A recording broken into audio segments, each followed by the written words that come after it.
Hey there YouTube, thank you for tuning into the CT Racer X channel, and today we're going to be changing out the oil pan on a Dodge Viper ACR. In fact, it happens to be my Dodge Viper ACR. So I'm going to be changing out the oil pan on this car. I'm also going to be changing out the upper and lower oil lines on this car using the RSI steel-braided oil lines. These particular cars are known to have weepy oil lines after a couple of years, so changing them out to the RSI oil lines will prevent me from having to change them ever again.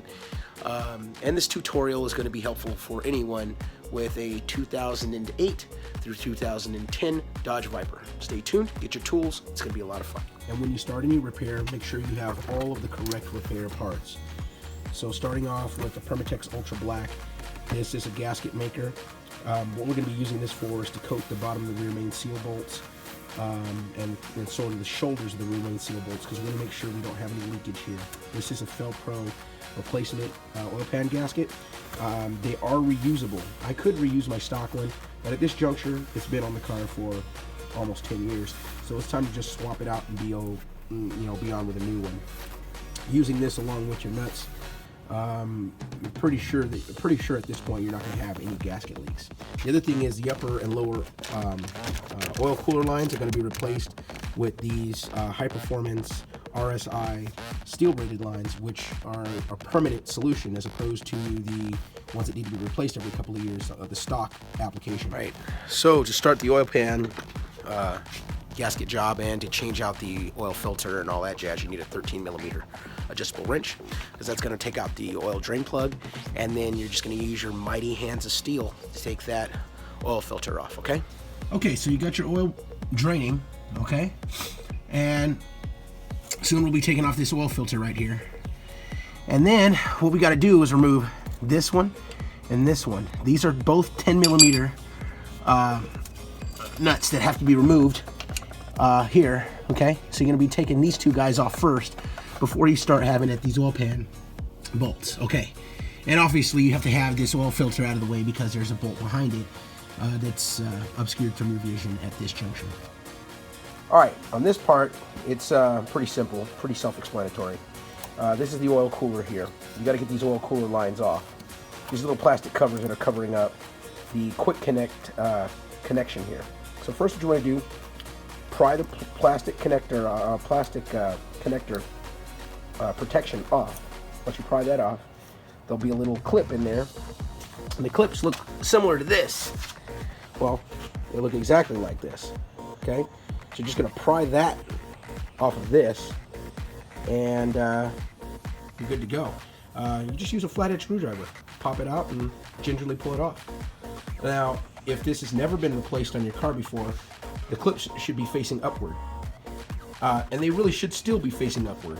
I mean, I don't see why installing them you would put them on the bottom side. But in my case, apparently this one's been repaired. It's got a blue clip to it, and it's upside down. So I started prying it off, but I figured, you know what, I ought to make a video first and show that you got to pull this crap off first before getting them all completely removed and then explaining it. So anyhow, pry this off with a flathead screwdriver, and then you should be able to pull your line out. Okay, so you got your oil pan draining, you got your oil filter location draining, you've popped out the clips to the quick disconnect fitting, you've pulled off your quick disconnect fittings and cleaned them off, and you've now need to take off these fittings to the oil cooler. Now if you recall, the oil cooler kit from RSI has threaded fittings. These threaded fittings have to be threaded into the oil cooler. In order to do that, you have to remove the stock fittings that are in there, those quick disconnect fittings. They're 32mm nuts. So this is a 32mm wrench. You add your 32mm wrench onto there, onto the oil cooler location, and you're going to go ahead and wrench this off of that oil cooler. Now keep in mind, these are probably put on with some extreme torque. So there's a little trick we all know in the mechanic world of adding a wrench onto a wrench to add extra torque. So don't be afraid to do that trick, because you're probably going to need to. Good luck. Oh, and one more thing. I think it kind of goes without saying that since this is the oil cooler, that when you pop these off, there's probably going to be some oil. So make sure you have one of these little guys to go along with your removal. All right, so we've taken off the top fittings. Now it was time to take off the bottom fittings. The bottom fittings are actually right here and right there. They're the same 32 millimeter fitting, so just rotate them off with an open face wrench and you should be good to go. In the meantime, the bolts that hold the oil pan on are all 13 millimeter bolts, and light. Make sure you're doing this, by the way, when the motor is cool, because you know, aluminum particularly tends to expand under heat, and so if you try to crank this off when it's warm, you may damage the threads at the bottom of the block. At any rate, the reason why I'm changing out my oil pan is, as you can see here, I've got some leaking. I've also got some leaking on the other side, or seeping, you know, seepage. At any rate, removing the oil pan gasket is going to repair the seeping, and at the same time, since I'm doing all of this, I might as well change to those RSI lines, because you pretty much have to have the oil pan off the car in order to reinstall those hard lines.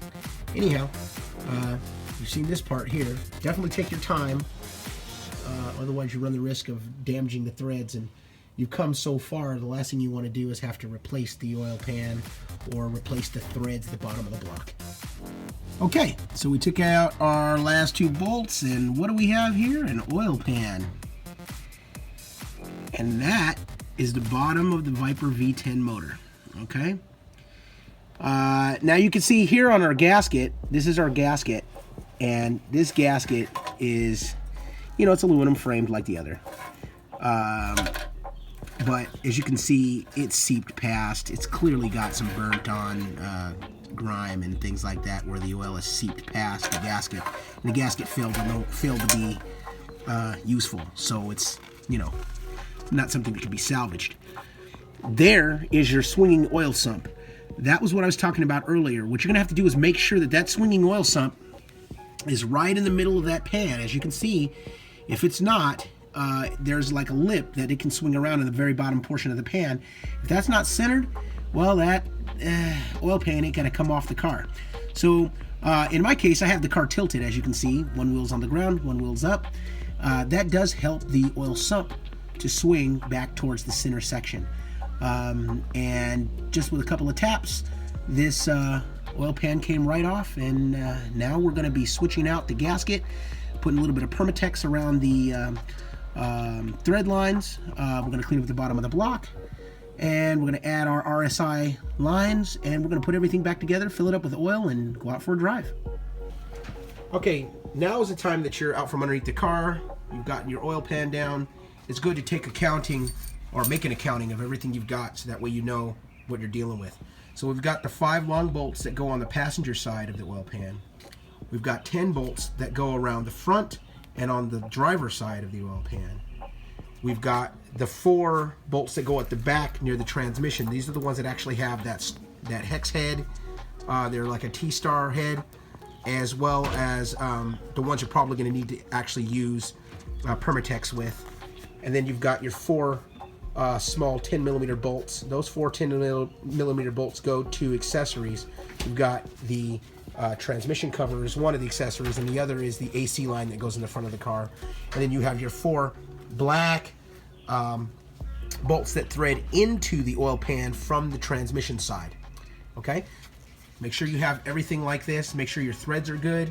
Make sure nothing's torn up or damaged or cross-threaded or anything like that, so that way when you put it back in the block, everything is A-okay. Okay, as you can see here, we went ahead and put in the RSI steel braided oil lines. They thread in. Little tip when you're putting them in, I didn't really give a crap. This is black anodized fitting, and I don't really care what it looks like. I just need it to work. But when you're installing these, if you put some tape on your 26 millimeter open face wrench, you'll prevent this from happening. 2, take this off of this fitting, so you could thread this into the block first, both on the motor side and on the oil cooler side, and then thread your lines into it. It makes life a lot easier. The 45-degree angle end goes on this one, okay, the one that's the closest to the firewall, or the furthest away from the front of the car. The one that's closest to the front of the car has 90-degree fittings on both sides. It's also consequently longer, although when it comes out of the package, they both appear to be the same length. Okay, now onto the oil pan. So we've got the oil pan off. and I washed it and cleaned it because I'm weird like that.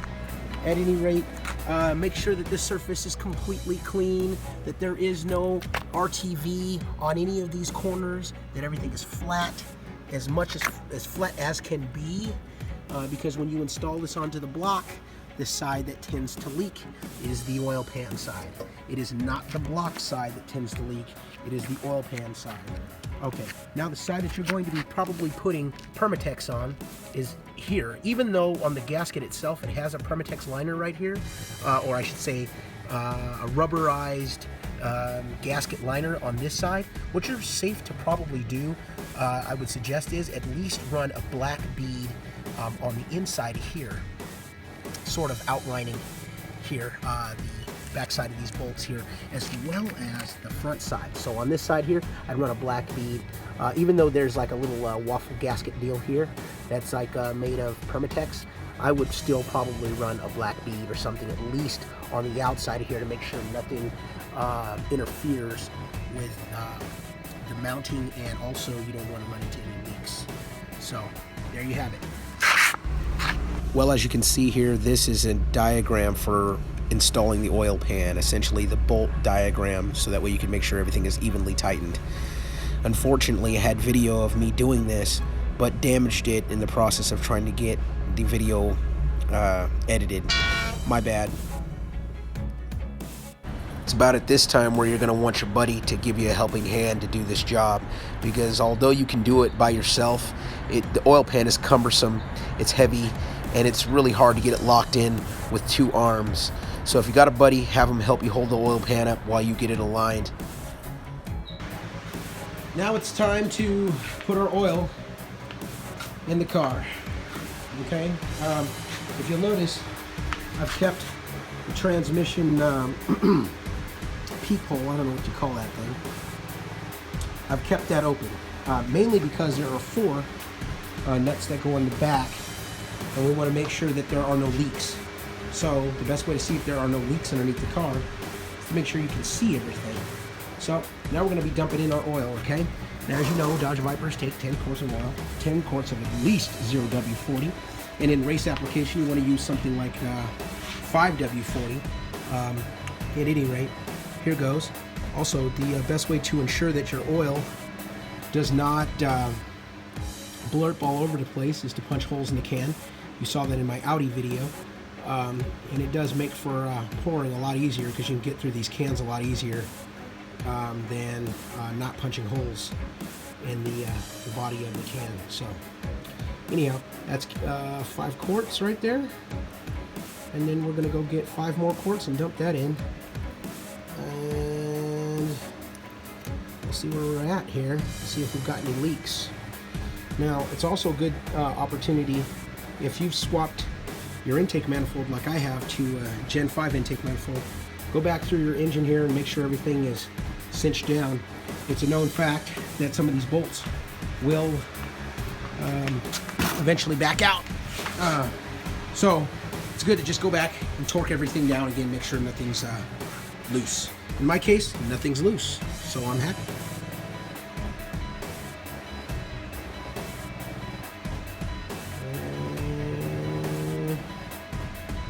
This quart number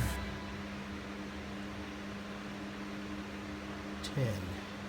Quart number 10. Here we go. Alright. Nice and full. Alright. So first thing we're going to do, since the pan is going to be totally full of brand new oil, just go in underneath the car and look for any preliminary leaks. Because you don't need to pressurize the car. If you've got a leak, you got a leak. You don't even need to turn the car on and spray it everywhere. But we're going to make sure we don't have any leaks first. Okay? And I'll show you that in a brief second here. I guess there's no real point in shutting the video off. I could just get up underneath the car and see. So here we go. We're going to go together now.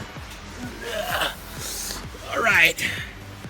Up underneath here, we're looking to see if you've got any leaks at any of these bolts here.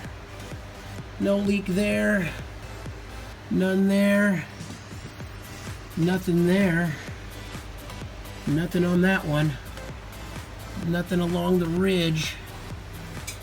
Let's let's go up underneath this side over here. Nothing there. I don't see anything along the edges. Want to reach up in here and see if we got something. No wetness. All right, how about here? Nothing there. Nothing around the bolts, just the Permatex that I put. Let's look on this driver's side. Oof, wow, that's a kind of a close shot. Nothing there. Nothing there. Let's see here. Nothing. Nothing. Nothing there.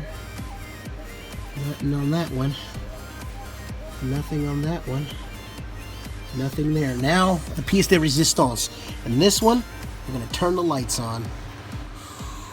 If we look up in here, see those bolts there? So there's one there, and then there, and there, and then one there, right up there. Let's see if we get a better focus on that. There we go. As you can see, I don't have anything leaking back there, so I'm happy with that. I'll try back over here, see if I get any leaks. Nothing leaking there. Okay, and then now we're finally looking up at the back side of here, so we want to make sure that we have no leaks near the starter. Any oil will create a fire, so just make sure you've got no leaks. I've gone through and I've made sure that there were no leaks in the previous video, or I should say the previous shot, but I'm going back over that. Hey, what's this? This is my little invention I put here because this little guy likes to get stripped, so got that stuck on there so I can just stick a socket on there and knock that off. But I'll be ordering a new nut, so don't think I'm leaving that on here. Anyways, no leaks here, and I don't have any gasket spewing out the side either, or any even aluminum poking out the sides either. So we want to make sure we don't have any leaks on any of our stuff here, because if you got leaks, you're gonna have a problem, and you don't want problems. Nothing on that bolt there. Thing looks good. Oops, my hand was in the way there. No leaks. No leaks at the oil filter, obviously. All right. Now it's time to pressurize the car. Time to cross our fingers. Make sure we don't have an oil leak. Alrighty. Ooh. Alright. Getting in my super clean Dodge Viper after having laid on the ground is actually kind of like a crime. But at this juncture, I honestly don't give a rat's patootie. So here we go. There's one.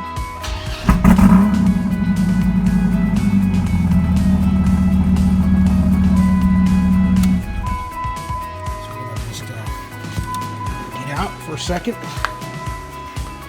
see if we had something spew oil somewhere. Take a look, especially around these guys. Let's see here.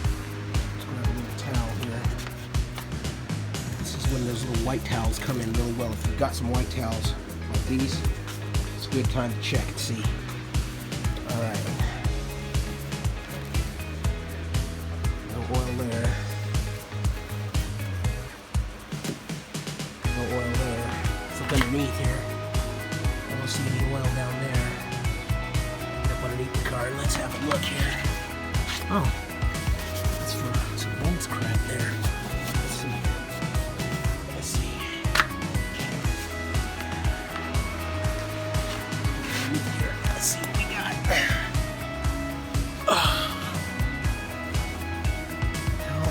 Appear to be any oil there. Let's see here. None there. Down there, just kind of filthy, you know. Especially back here. Let's see. Any oil in here? Let's look around the sides. Any oil around here?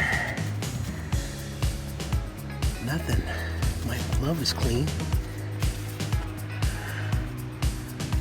Alright, well, it's time to lower this bad boy down then. Fire it up like it's supposed to, the American way. Okay, let's lower this bad boy down here. Grab this jack out of here. Can't do it yet. Alright.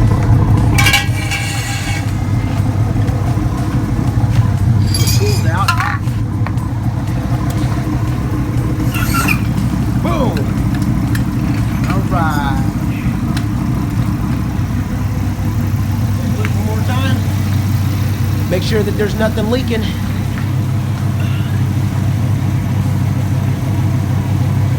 Far so good.